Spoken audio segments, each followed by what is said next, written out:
મારી યુટ્યુબ ચેનલમાં આપ સૌનું સ્વાગત છે। હું વર્ષાબેન કટકિયા। જય બાબા સ્વામી, જય ગુરુદેવ। આજે આપણે બનાવવાના છીએ અજમાના પાંદનું શાક। આપણે સવારે વહેલા તોડી લીધા છે, બપોરે ન કરાય, સાંજે મજા આવે ખાવાની। અજમાના પાન તો તમે ઓળખતા જ હશો। વાવ્યા છે જો મસ્ત આખા લુરખા મોટા મોટા પાન થયા છે। આપણે એનું શાક બનાવવાનું છે અને આને આપણે ધોઈ લીધા છે। હવે આપણે આને સુધારી લેશું। આપણે ભાજી ધોઈને સુધારી લીધી છે। હવે આપણે ગેસ ઓન કરીશું અને એની માથે કઢાઈ મૂકીશું અને એમાં નાખીશું આપણે તેલ।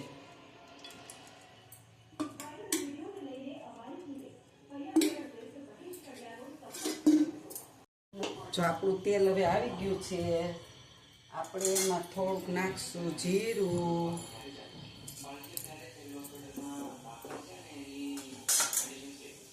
જીરું તતડે પછી આપણે એમાં હિંગ નાખીશું। હવે આપણે આની અંદર હિંગ નાખીશું સરસથી।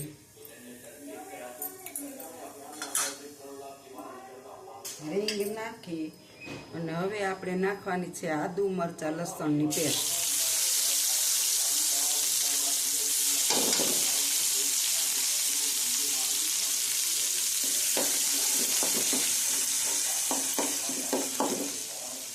હવે આપણે આ પેસ્ટ છે, હવે એક ડુંગળી નાની એવી લીધી છે એ નાખી દઈશું અને એને આપણે સાતળશું બધાને સાથે।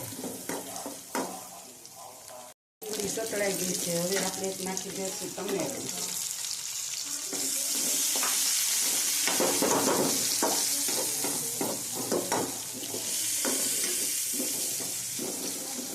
હવે આપણે ટમેટાને થોડું સતળાવા દેશું। જો આપણું ટમેટું સતળાઈ ગયું છે, હવે આપણે એની અંદર થોડો થોડો મસાલો કરી દઈશું। આપણે મરચું નાખ્યું છે, આદુ નાખ્યું છે, એટલે બહુ તીખી નથી કરવાની। એટલે આપણે હળદર પાવડર, ધાણા જીરું પાવડર,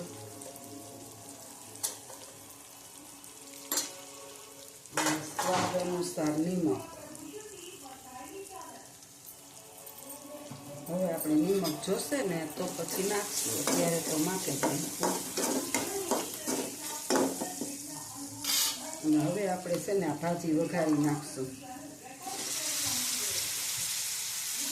અજમાના પાંદનું શાક છે, બહુ મસ્ત બને છે। અમે ઘરે વાવ્યા છે ને તો કેદુનું કરવું હતું, પછી બધા પાડોશી લઈ જતા હોય, કીધું આજે આપણે અજમાના પાનનું શાક બનાવશું। જો તમે જોઈ શકો છો।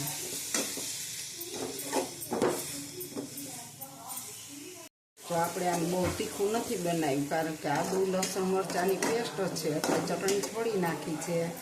અને અજમાના પાન છે ને એ પાણીથી ભરેલા હોય છે, એટલે જો આમાંથી પાણી છૂટું પડ્યું છે, એટલે આપણે આ પાણીને બળી જવા દેવાનું પહેલાં તો સાવ ફાસ્ટ ગેસ રાખ્યો છે। આનું શાક બહુ જ મસ્ત બને છે। જો તમને ક્યાંયથી અજમાના પાન મળે તો તમે આ રીતે અજમાના પાનનું શાક બનાવજો, બહુ મસ્ત બને છે। એકવાર બનાવશો ને તો તમને બીજી વારે બનાવવાનું મન થશે, એટલું સરસ બને સ્વાદમાં। પછી જો તમારે ટમેટા વધારે નાખવા હોય તમે નાખી શકો, મને બહુ ઓછું ગમે એટલે મેં એક નાનું નાખ્યું છે। તમારે તીખું ખાવું હોય તો તીખું બનાવી શકો, પણ મોડું ગમે એટલે।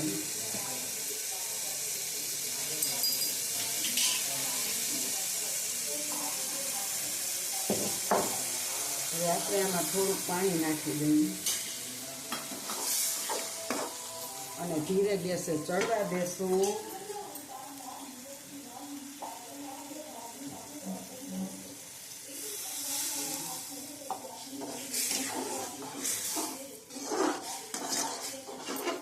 હવે આપણે આને થોડીક વાર ઉકળવા દેશું।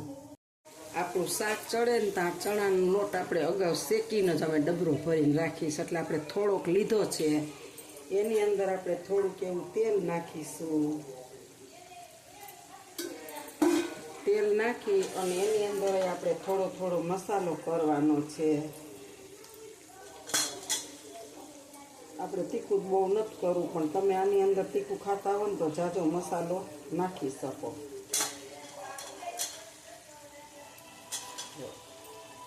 અને એમાં જે તેવું મીઠું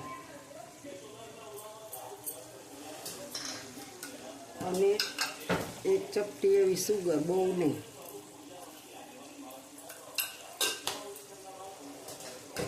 અને આની અંદર આપણે થોડીક એવી કોથમીર નાખીશું અને આને મિક્સ કરી દેશું. હવે હાલો, આપણો મસાલો જો તૈયાર થઈ ગયો છે. હવે તમે જોઈ શકો છો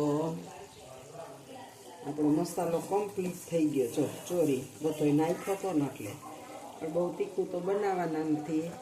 અને હવે આપણે જાશું શાક તરફ. તો આપણું શાક જો ફૂલ ઉકળી જ ગયું છે. આપણે ગેસ ધીમો કર્યો અને મસાલો છે ને એના માથે આપણે છાંટી દેવાનો શાક.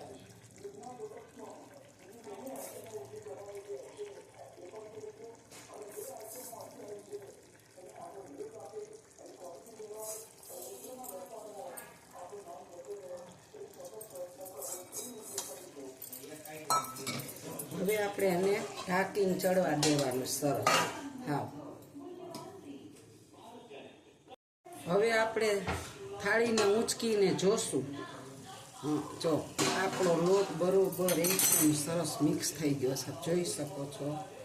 અને હવે આપણે સહેજ વાર ગેસને ફાસ્ટ કરી અને જોઈ કેટલું આમાં પાણી નહીં. આપણું શાક મસ્ત બની ગયું છે. હવે આપણે આને હલાવી નાખશું.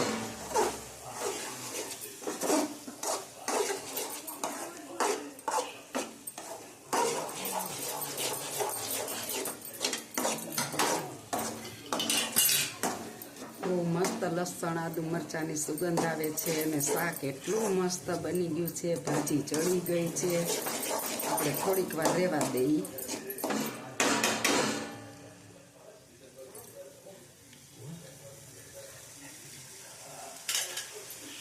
આપણે જરીક નિમક નાખીશું.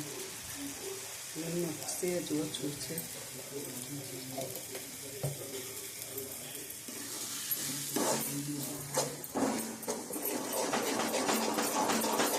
હવે આપણે ગેસ બંધ કરી દઈએ. જો તેલ બધું છૂટું પડી ગયું છે, તમને દેખાતું હોય ચારેય કોર તેલ હવે આવી ગયું ઉપર. અને આપણે ગેસ બંધ કરી દઈએ અને 2 મિનિટ આને આપણે ફ્રીજવા દઈશું.